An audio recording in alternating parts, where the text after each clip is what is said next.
What is the most emotional chord in the world? I suppose it depends to a certain extent on the listener.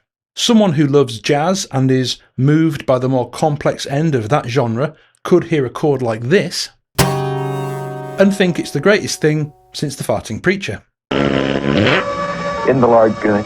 A metalhead might find themselves more deeply moved by a chord that sounds like this.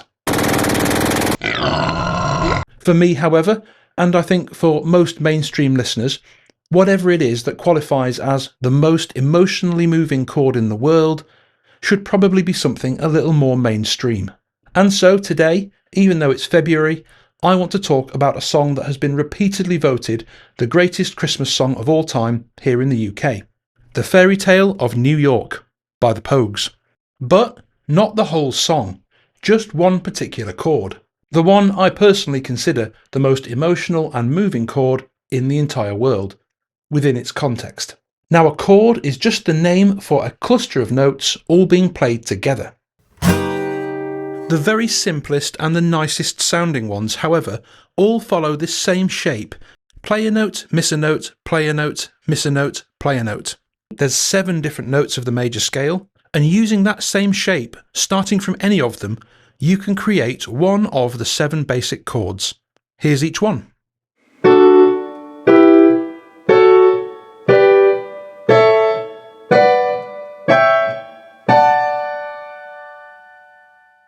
To create a chord with actual emotional complexity, like the one we're going to talk about today, we need to start adding some more notes in. So now, let's go on to look at what, in my personal, admittedly subjective opinion, is the best way to add emotional depth to any chord. Next up, I'd like to introduce you to something called dissonance. When you play a normal chord, that usual 3-note shape is very pleasant on the ear. It's very nice. When you play 2 notes from that major scale right next to each other, however, when you remove the gap and just mash 2 notes that are adjacent, it tends to sound pretty nasty.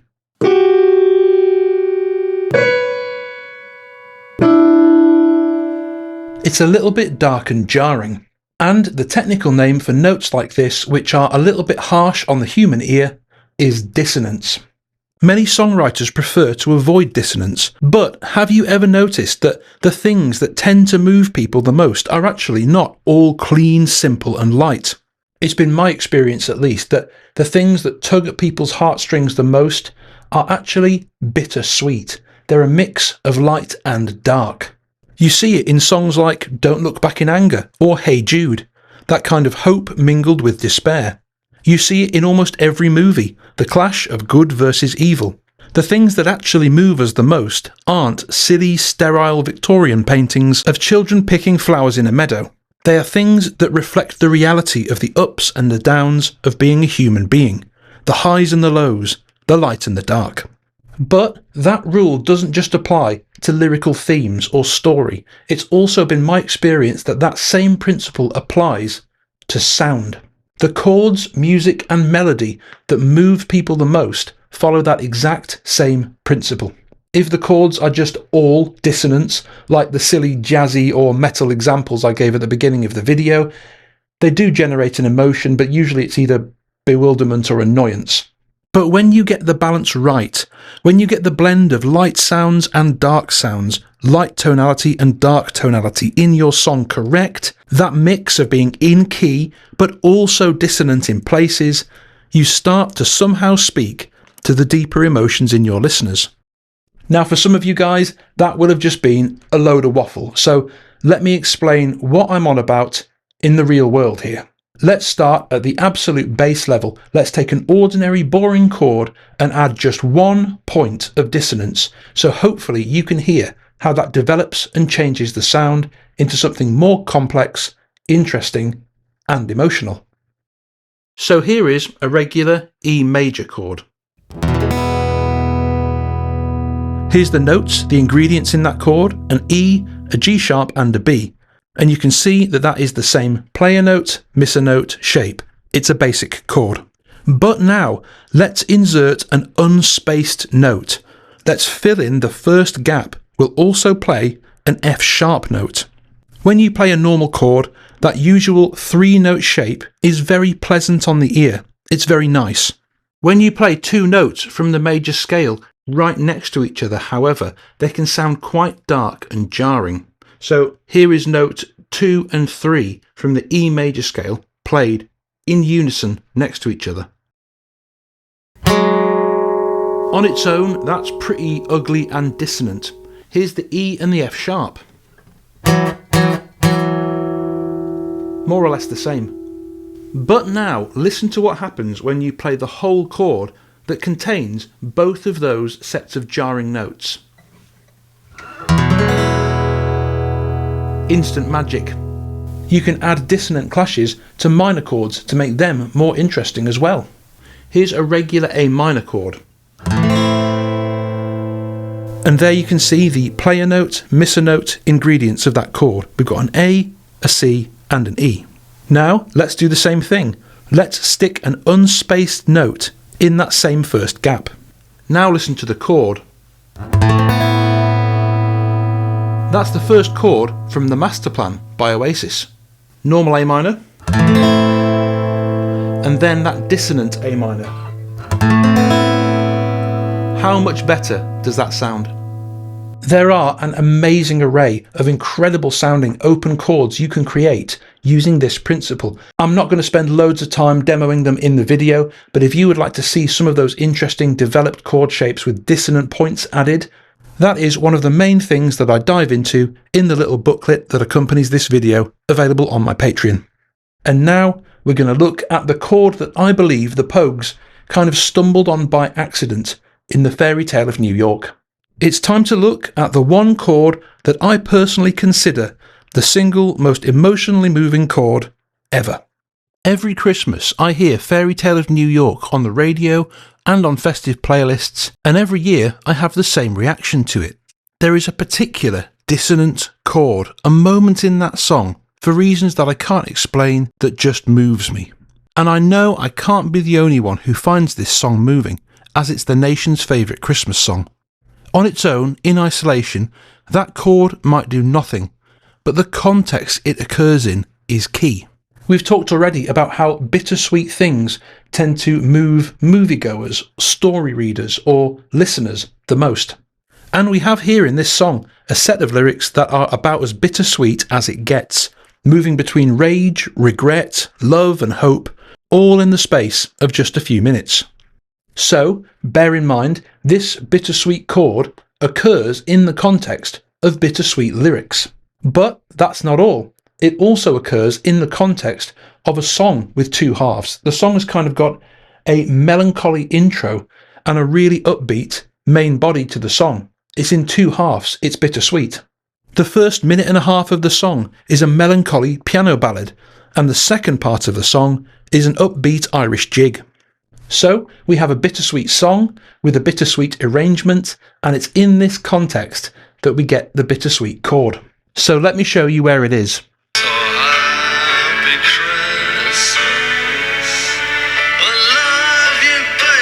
Here comes the chord.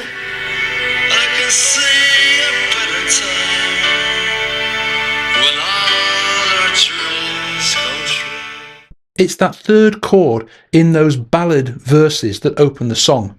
The notes played by the piano, strings, horn and vocal, to my ear at least, combine in that moment to create something magical and interesting. But it's very subtle and not everyone can pick it out. So I decided to do a bit of digging to see if I was right, to map out the actual notes being used and see whether or not there was something a bit unusual going on in that moment of the song. Now, if you listen to that and just focus in on the chords, you might hear a chord called the D major 7. Nothing all that complicated. But when I personally pull the camera back and listen to the song as a whole, not just the chords, that's when I somehow find myself hearing something slightly different being implied. So, to try and figure it out, I started tracking down alternate versions of the song in the hopes of perhaps being able to hear some of those parts a little more clearly so I could decipher the chord.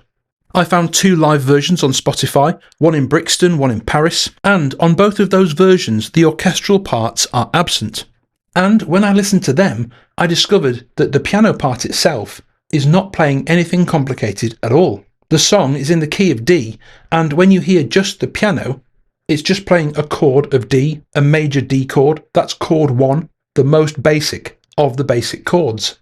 Yes, with some tasteful ornaments and embellishments, but still just a basic chord 1. The chord on the live versions of the song was not the same one being outlined on the record. So I carried on digging, but it wasn't until I discovered that the Pogues had actually released the full instrumental version of Fairytale that I actually struck gold. The piano part is a kind of moving piano part, it's not static chords, and underneath it you have an orchestral arrangement, strings and French horns, and that's moving around as well. And of course you've got Shane's vocal part in there as well, so you've got all those various parts moving around, changing notes fairly rapidly to create the impression of a chord. So here's the notes the strings and French horns play over that chord in real time. I can see a better time when all our dreams come true. And here's the notes that Shane sings over that chord. The main chord the piano plays is basically a D. Over the top, Shane sings A and F sharp, while the strings play a C sharp and a D. And because the mix is so well balanced, we get this gorgeous moment of tension where we could be listening to either one of two different chords. A D major 7 with a C sharp in the bass, or an F sharp minor with an extra note in it. Neither one of those chords actually asserts dominance over the other, so it kind of becomes a hybrid chord. It's two chords being played at once. In theory at least, it's as if you've got a minor chord 3 with a major chord 1 stacked on top. Let me show you that now in C major on the piano, just using the white notes so you can kind of visualize it. That's the E minor, the minor chord 3. There's the C major, chord 1. Played together, they sound like this. I've transposed the keyboard up 2 semitones, and I'm going to play through one of those early verses of Fairytale of New York and just have a listen to how it sounds with that chord.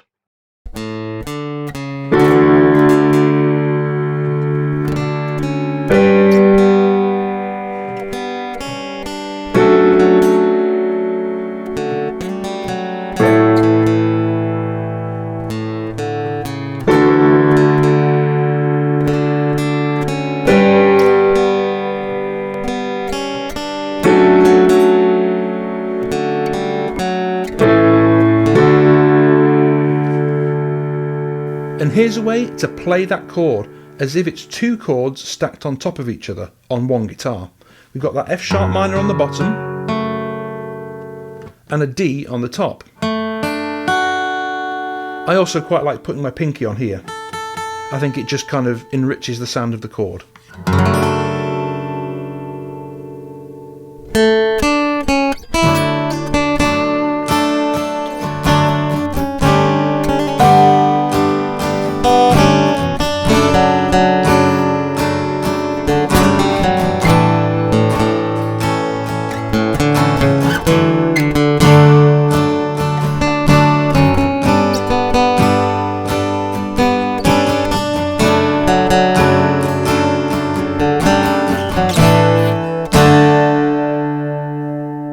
So, in my opinion at least, what is the most emotional chord in the entire world?